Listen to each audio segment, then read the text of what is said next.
Makadi. Tilipango makadiwo. Mama mwana uyu ari kuchema nemi. Makamita sei? Ndikuoneswa inini. Akaenda kuperiod ka 1 ari form 2. Ndobva mamuti ndipe pendi rako. Kubva pamakatora pendi rake muchienda naro. Kwamaenda naro haana kuzotera. Ya munhu waMwari ndibatsirei. Ndakamudza kuti pane munamato uda kuti uitwe. Wanga uri munamato? Wanga uri munamato pana amai vechipostori. Vakanditi ndiuye nependi rake raanenge aspoila. But papendi rinozodzoka? Harina kudzoka. Iwe ndiri kuona marriage yako haina kumira zvakanaka nenyaya yekutoshaya mwana. Amen. Munhu waMwari ndibatsirewo ndibate mwana. Amen. Just tell me, vambori mai vako chaive kuberekera? Kwete mai wangu wakashaya ndiri grade 7. Saka chii chakwa? Ndimai nini munin'ina wamai. Asi mimi mama muri kuti makanga muchida kubatsira mwana uyu nependi richienda kunonamatirwa. Imimi venyu vana pavakatanga kuenda kuperiod makatora here zvipfeko zvavo zvemukati? Kwete munhu waMwari handina kutora. Pakaitwa minamato yakasiyana siyana. Iye ndowandakatorera pendi rake.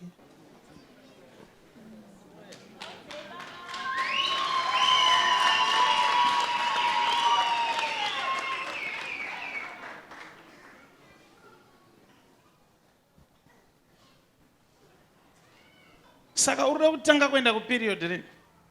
Kana next month.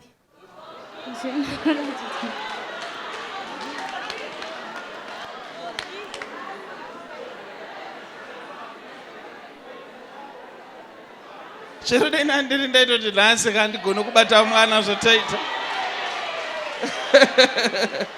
Ndaitongotiwo nhasi ndigona kubata kwana zvaita. Simudza toni maoko. Regai ndinamate nemwana uyu.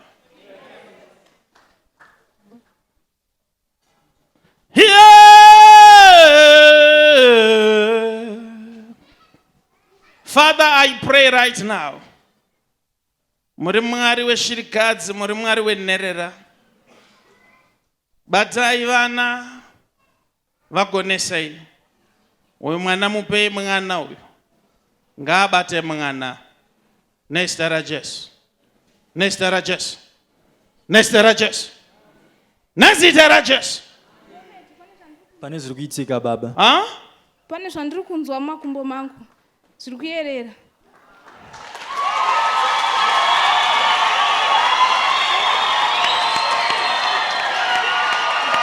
Zvatotanga Father.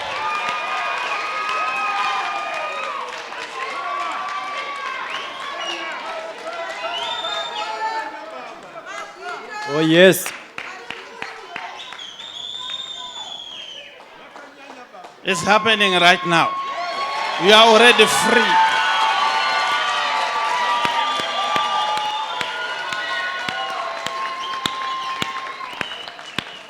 Tinoseva Mwari anoita zvinhu ipapo ipapo. Zveipapo ipapo. Oh yes. All right. It's fine. It's fine. You're free now. Ndotenda munhu waMwari. Yes. Uchaenda unobata vana. Ndinotenda munhu waMwari. Uchazvara vana vaviri matwins vakomana. Mumwe wacho uchamuti Daniel. Mumwe wacho uchamuti Danimo.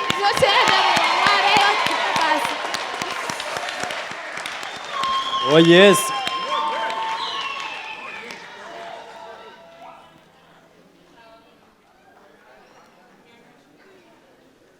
No, it's fine, mwanako. You can go chenda kono whatever. Ina no guess. Ina no guess. Mimi mama mkwenda kupi? Uyaipa.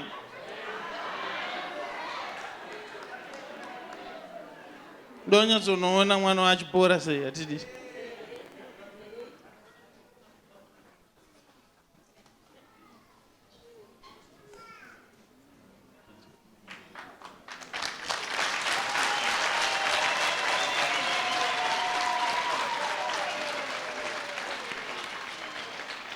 Asi Mwari wemhando yamo mudewo here anogadzirisa zvinhu ipapo ipapo.